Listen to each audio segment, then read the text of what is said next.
The views and opinions expressed in this podcast by the host or the guest do not necessarily reflect the views of Paranormal Buzz Radio or its sponsors. Use of any material produced by Paranormal Buzz Radio without express written consent is strictly prohibited. For information on everything Paranormal Buzz Radio has to offer, visit our website, paranormalbuzzradio.com. Like us on Facebook, follow us on Twitter and Instagram. Listener discretion is advised.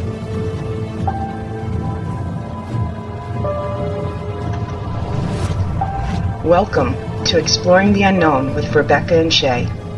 Taking stories from today's news, Rebecca and Shay will explore everything from the paranormal, supernatural, the strange and unusual, unsolved mysteries, and more. Join them as they delve deep into the unknown and mysterious, taken from news headlines. Water cooler chat with a paranormal twist. Only on Paranormal Buzz Radio.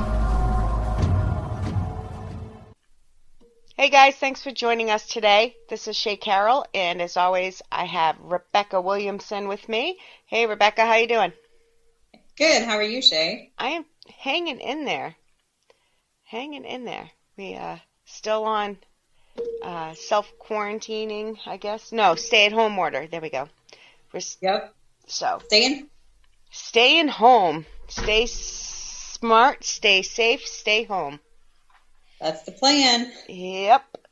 And my state got earlier this week. We are staying home until May 3rd. They extended ours to April 30th. Yep. So who knows? It's Illinois, so who knows what our governor will do beyond that, because we've got Chicago. So yes, it's gonna be a long month, but we're making progress. We're doing more spring cleaning. We're going to be painting. Yep, same here. We've been cleaning closets out and doing art projects, and I've been making my daughter learn how to cook. So there you go. Yeah, she won't do math, so I'm like, well, you have to measure things. So that's math, right? Yeah. As long as they don't know it's math, they'll do it. Exactly. We did a family karaoke last night. Ooh, fun. Oh, yeah. So we're trying to stay busy, trying to stay positive. So. Yep. I got a car seat for my dog. That's our big news over here. The dog now has so she can ride and look out the window. So now we have a dog. We're excited. Oh, she's going to love it. And she's safe, so that's awesome. Exactly. Well, her little short doggy legs didn't let her look out the window when we were driving, so it was really hard for her. Now she can look out the window. We're all excited. Oh, you have to get a picture. Yeah, I got some pictures. I'll send to you. I want to see, and I'll share them.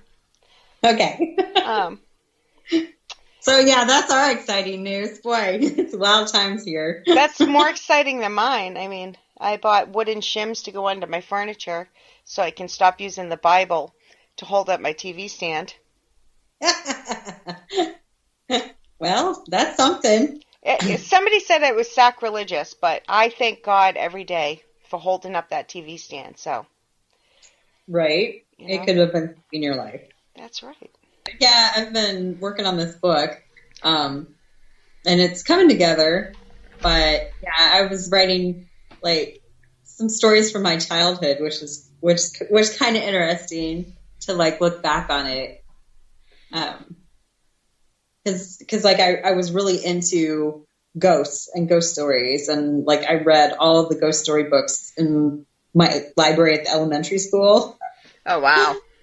So they actually had pictures of like the brown lady and that sort of stuff in these books, and told all the stories, and I loved that. And then they came out with Haunted Heartland was a book, and Scary Stories to Tell in the Dark, and R.L. Stein started writing about that point too. Yes.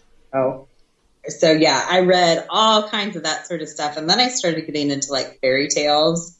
So I've read all the original Brothers Grimm tales, and 1001 Arabian Nights, and all the old Scottish stories, you know, the folk tales and folklore. Yeah, I was really into all of that for a very long time. I remember being like 10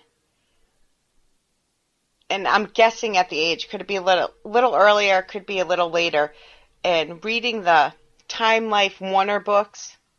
They were like black, thin encyclopedias about paranormal everywhere. Like, there's maybe 12, 13 of them, and one was on paranormal, and one was on hauntings, one was on out-of-body experiences, and so I was really little when I started reading this stuff. Yeah, me too. Like I said, my elementary school library. Yeah. Yeah. I'm just checking out these books. And then, I loved them. And then, like, the Loch Ness Monster. I was totally fascinated with the Loch Ness Monster. And, of course, Champy, the Champlain Monster. That's near me. Yeah, is it? Oh, man, that'd be so cool. So, anyway, yeah, I was totally into all that. And Bigfoot, and, I loved all that stuff. Yes, Bigfoot was another one. Right. I mean, I was young, so young. But again, as we've talked about, maybe not on this show, but on other shows, paranormal was part of the family. Like, it wasn't a secret. It wasn't like some people our age that it was not talked about. It was talked about. Well, and this was another thing when I was going back over that was my grandmother and my mother love old houses. Absolutely love them. And so when we would go over to my grandmother, she'd say, "Ooh, I got us into a house." And we're like, "Oh, yeah?" And so then we'd go, and she had gotten us a tour of some old house. And, not like a public museum type house, but just a really old house. And we went to traipse through these people's houses. And then there were like abandoned houses that we would go through too. And this one I remember specifically, I think it was around 10. We go to this house, and it's just down the road from my grandmother's. And my grandma told us the story about the guy who built the house. There's a stream that goes by this house, and she said that he panned for gold, and he was able to find enough gold in that stream to make a ring for his wife. Aww. Yeah. So we go into this house, and I remember very clearly standing in the basement and looking up through the holes in the roof. This is how abandoned this house was. Wow. And so we were kind of like looking, but all the walls are made out of stone, and it was neat. A guy bought this house about 10 years ago and actually rebuilt it. So it's been saved, and it's really neat. Really, really neat house. And I'm so excited that it was saved. But I didn't realize that other people didn't do this. Right? To us, it was normal. Like, my mom was asking neighbors, like, they were tearing down old farmhouses, and she was asking if we could go into them. And so, like, this one I remember going into, and we walked up the stairs, but we couldn't walk around upstairs because there were holes in the floor. But they just up and left everything. There were like old magazines and sardine cans laying all over the place. And Mom took a mirror out of that house that she's got in her house today. Oh, wow. Yeah. They tore it down like the next week. Right? We went through that house. And so urban exploration before Urbex was cool. The first time, I don't ever remember not having some type of paranormal experiences, like, my whole life. But I do remember when I finally brought it up, and I brought it up to my grandmother, not my mother, but my grandmother, who is diehard Roman Catholic, like, strict, like, I mean, we called her the church lady, rest in peace. And I'm like, can this be real? And she's like, well, let me tell you what. And you're talking, again, very little. Come to find out, her and my mother worked at, they worked for this author, Dick Saper, Richard Saper, actually went on to produce and write movies and stuff. They worked for him, and his house was haunted. So even my grandmother, who was strict Catholic, was like, this is what we experienced. And their stories were crazy. Wow. Yeah. So I don't ever remember, like I said, it was openly talked about. And well, see, and that's a little bit different with me because we didn't really I don't remember any paranormal experiences when I was a kid per se. We never talked about places being haunted or anything like that. I mean, everybody loves a good ghost story, but we never were really ghost hunting or anything like that. I knew of Ed and Lorraine Warren, but it was not something that it occurred to me as being something I could do. Right. But they bought the Cambry place when I was 4. Wow. And so that's been a part of my life since I was little. And looking back on those experiences, that it was definitely haunted. We just didn't attribute them as being haunted. Or at least talk about it. Yeah. Right. No, it was just that door just won't stay shut. Yeah. You know, I shut it, but it opened on its own. That door just won't stay shut. You know? Yeah. You're just, yeah. You know, they debunked everything, for lack of a better word. Or ignored it. I don't even know if debunk is the right word. Right. Ignore it. Yeah. That's probably better. Yeah. But yeah. I they never brought it up to me, but once I brought it up, like, we're seeing this, this is going on, like, you know, and she was honest, so. Yeah. So I didn't actually get into the ghost hunting stuff until around 2003. I got one of my friends who knew I loved ghost stuff, bought me a ticket for a ghost tour. So I went on my first ghost tour in 2003 for my birthday, and then like the next night they were doing a midnight cemetery tour, so I signed up to go on that too, of course, right? Of course. And then I made friends with the guy who was doing the tours, and he's still a really good friend today, and been ghost hunting ever since. Love it. Wow. That's pretty cool. I actually was doing research for teams and film editing before I even investigated once. So, yeah, I finally started investigating. It was 5 years ago in the beginning of March.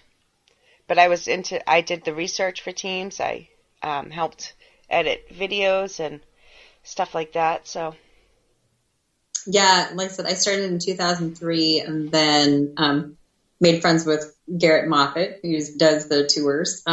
Yep. And we started helping him scout out locations, and we went on that tour every year, of course, several times, brought some friends along, and so I've investigated a lot of different places. But how many?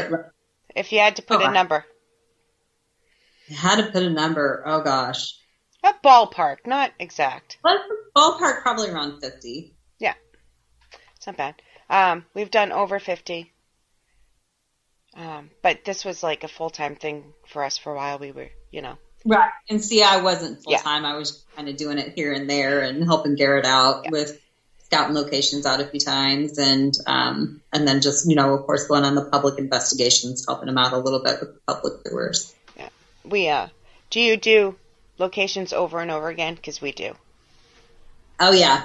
I think that's the best way to get solid information and data. Right, exactly. To find out if, it's just, I think when you go back to the location, you find out more about, stuff that you can debunk. And then, two, sometimes you have like a dead night where nothing's going on, and then you go back, it's like crazy super active. Or vice versa. You'll have a crazy super active night and then go back and have nothing. It's just different nights you have different activity. And I love that. I love comparing what night what happened and what was going on that made this happen or nothing happened, or right. I love doing that. Since we're talking about us, why don't you throw out where people can find you on social media? Oh, sure. You can either find me on the business page for Cambria House and Farm. So that's CambriaHouseandFarm.com, Cambria House and Farm on Facebook, or Cambria.house on Instagram. And then everywhere else, my personal stuff is Manderly R, MANDERLYR. Bonus points if you know what Manderly is. I've often wondered, and I have never asked you. Okay, so Daphne du Maurier's book, Rebecca. Alfred Hitchcock made the movie. Yep. So it's like the ghost story without a ghost. But the estate in Rebecca is Manderly. Nice. Yeah. So every once in a blue moon. That's smart. Yeah, it's kind of like one of those weird bookish trivia things. I like it. Wow. Yeah. Every once in a blue moon, somebody will be like, "Oh, wow, that's cool." I'm like, "Yeah, it is." It's cooler that you got it. Yeah. Barnes and Noble is usually where. Yep. I'm giving my email address at Barnes and Noble, and they're like, "Oh, Manderly." I would have never come up with that. Yeah. Anyway, And now you know. Yeah. Oh, and Garrett's actually helping me put together a tour in November of London. That's right. Is that public knowledge, though? Yeah, actually, that is public knowledge. He's working on putting stuff together. It'll be the November 5th, I think. Yeah. And so, yeah, that's going to London, Hargrove Castle, which is where Henry VIII was king, the Tower of London, Windsor Castle. I don't know. I'm really excited. I know. I knew about it before it was quite public knowledge, so that's why I wasn't sure if it was public knowledge yet. Exactly. And Jack the Ripper tour, take lots of pictures for me. I will take a ton of pictures. I will take a ton of pictures. Oh, but you have to. Yeah. It should be a lot of fun. So if you're interested in going on that with us, hit me up. Let me know. He, of course, prices right now are pretty low, so he got a pretty good deal on that. So that's cool. I wish I could go. I wish you could go too. I know, but, How much is it? It's $2,600. That is not bad at all. That includes the airfare over there and all the hotel costs and all the breakfast. So the only meals you'd have to do would be like lunch and dinner. Nice. So that would be your only expenses besides souvenirs is lunch and dinner. It gives you access to all of the stuff we're going through. So. And alcohol. I'm sure there will be some alcohol involved. Oh, I'm sure. I think there's going to be some paranormal investigating going on, and just some of the stories I've heard about, of course, the Tower of London, and Hartlepool. Oh, yeah. Great. I'm excited. And if you want to find me, you can find me always at Paranormal Buzz Radio on Facebook, Instagram, and Twitter. I think it's Buzz Paranormal. And you can also find me on SIS Paranormal, Supernatural Investigation Services. So today, we have quite the story, as always. Medieval woman's teeth may change how we view manuscripts. So, I am so ready for this story. Okay, so this story is from January 10th of 2019, and it was published on Art World or artnet.com. So this says the surprise discovery of Lapis Lazuli, I'm probably butchering that word, I'm sorry, on a medieval woman's teeth may change how we view illuminated manuscripts. Medievalists may have to reconsider long-held assumptions about who exactly painted all those gorgeous illuminated manuscripts. The intricate role of the scribe has been popularly attributed to medieval monks, but many of those artists may have actually been nuns. When examining a woman's skeleton from a monastery complex in Dalheim, Germany, Anita Regini of the Archaeological Department at the University of York was shocked to discover blue dental tartar. Testing eventually revealed that it was lapis lazuli, and the most likely cause is that the woman worked as an artist, licking her paintbrush or inhaling dust while grinding the expensive ultramarine stone used to make the rare pigment. This woman represents the earliest direct evidence of ultramarine pigment usage by a religious woman in Germany, wrote Rodini and her co-authors in a paper published in the Journal of Science Advances. The remains of the women, who would have been between 45 and 60, were radiocarbon dated to the 10th and 11th centuries. Other ruled out theories include pigment transfer from the kissing of illuminated manuscripts, but the practice was not common until some 300 years after the woman would have died. And although there are Greek and Islamic manuscripts that prescribe lapis lazuli as medicine, it was not a treatment in Germany at that time. And the fineness of the powder suggests that it was ground specifically for pigment. Rodini had been studying the teeth in an effort to see what tartar samples could reveal about the monastic medieval diets, while her co-author, Christina Werner, a microbiome researcher at the Germany's Max Planck Institute, was investigating the DNA of ancient oral bacteria. The blue tartar obviously sent them down a totally different avenue. Can you imagine the kind of cold calls we had to make in the beginning? Werner asked The Atlantic. Hi, I'm working with this thing on teeth, and it's about 1,000 years old and has blue stuff in it. Can you help me? People thought we were crazy. We tried reaching out to physicists, and I don't know what you're talking about. We tried reaching out to the people working in art restoration, and they were like, why are you working with plaque?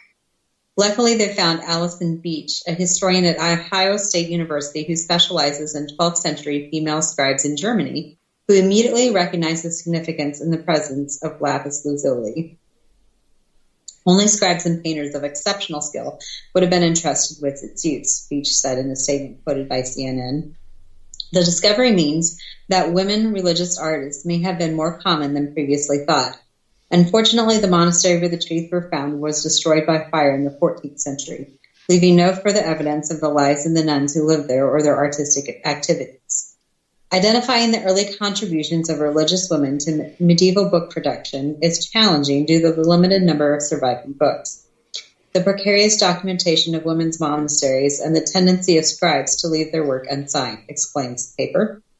But the discovery of lapis lazuli in a woman's teeth means that dental remains could be a new place to start looking for clues about women arts.